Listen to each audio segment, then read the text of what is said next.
there are doctors and scientists that are, this is what I'm trying to expose. There are doctors and scientists like Dr. Ian F. Achilles, Dr. James Giordano, and these are university doctors, and they're doing lectures at West Point, and they're doing lectures, and it's so crazy because like even Dr. Ian F. Achilles, he's got this like Italian student, Massimo, who's like, Dr. Ian F. Achilles, oh, I love you so much. They worship these people, and they're sitting there telling you what they're doing in these lectures. And so it's out there. It's not something that it's just a conspiracy theory. You just have to know where to look, how to look. And if you go through the IEEE documents, actually you and I cannot, because we're not engineers.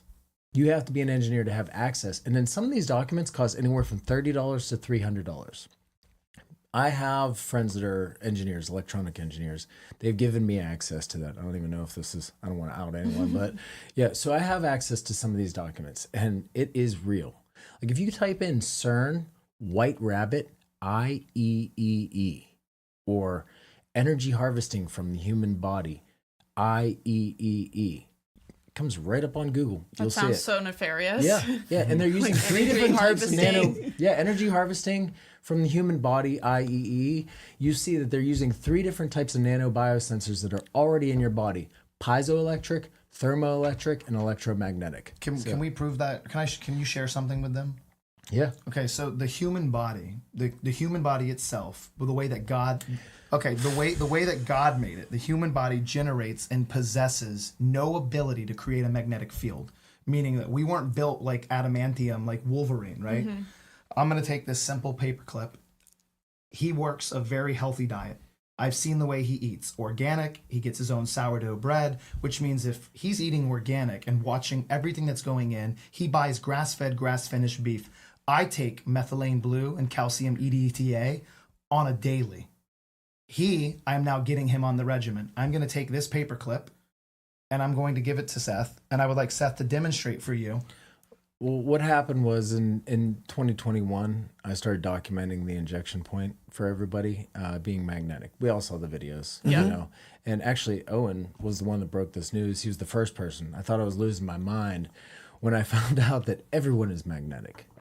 Not at the injection point, because none of us took the injection, correct? No. Mm-hmm. No. So I was proving to my mother's husband when I'm sticking spoons to his arm and then to his forehead. He's like, oh, we're all magnetic. Oh, look at me. I can stick a spoon on my nose. I've always put a spoon on my nose. And I'm like, yeah, that's using the curvature and whatnot. And moisture, or the stickiness. I'm sticking a spoon to his arm where, you know, it's like, it's not even resting. There's only one tiny little point of that, you know, the concave. He's literally could be doing lymphatic drainage work. Like, so that's only jumping people up and who down. took the injection? That's what I thought. At the injection point. At the injection point, not on the other arm. And then I found out, to prove to him that we're not magnetic, I stuck the spoon to my head and moved my hand and had a spoon stuck to my head. I'm like, what the F? So I went on this long journey and pretty much contacted everybody I know to let them know that, let me see if I could get this thing. It's already there. Yeah. So we're just all magnetic? So, yeah, we're all magnetic. Wait, can I try it? Yeah. On women, it's mostly around the chest. So let's not do that.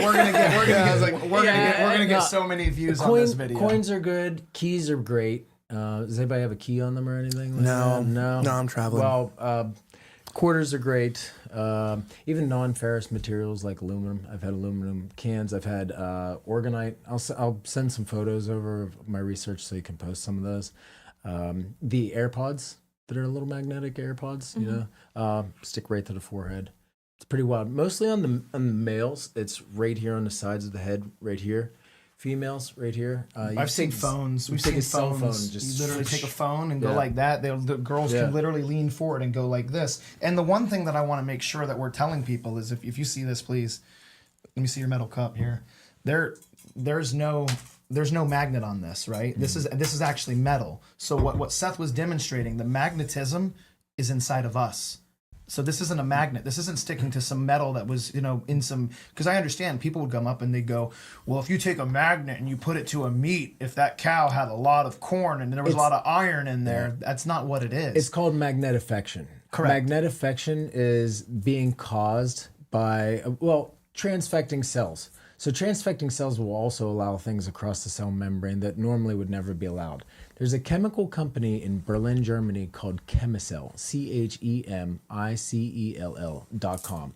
When you go to the website, click in the upper right corner, download full PDF. You'll go down to like slide 7, I believe, and you'll see they sell 2 different products. One's called CombiMag and one's called Polymag. Now, introduced to the body, it starts pulling the ferritin out of the hemoglobin, the iron out of the blood, forming nano-sized rods that can permeate the blood-brain barrier and fall host into the brain, turning your head into a neurotransmitter and receiver. That's not the purpose that they say in the document itself, but that's basically is what it's doing.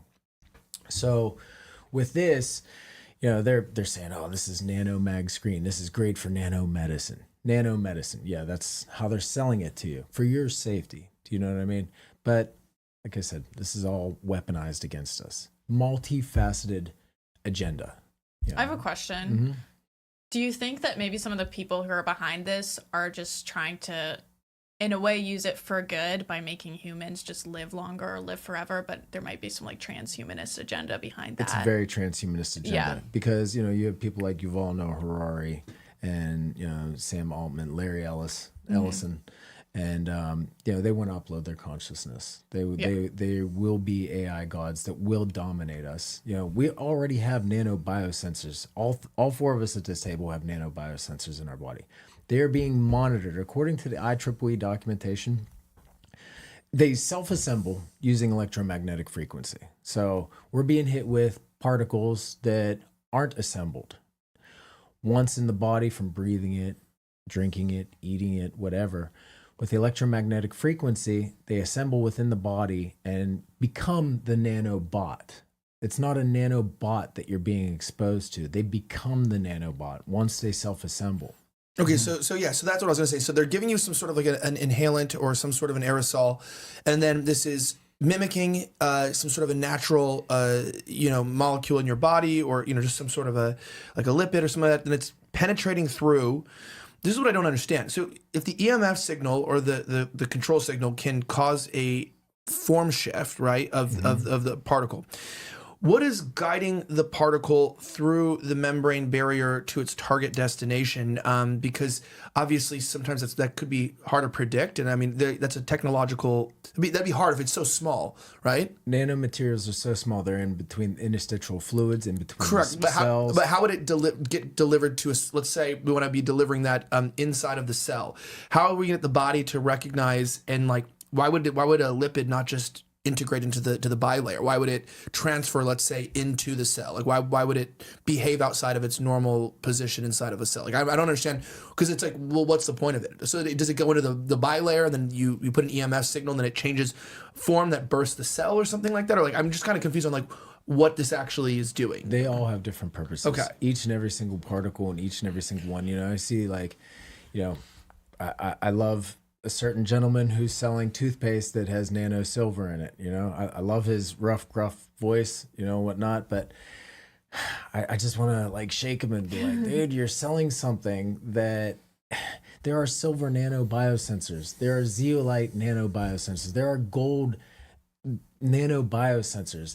And according to the IEEE, this documentation is real. So it's just another way to get it into the body. They all have different purposes. They all have different effects. They all have different ways that they interact with the tissue. So it depends on the material, and the way, the frequency it's hit with, and, the way it interacts with that specific tissue. Today we're talking about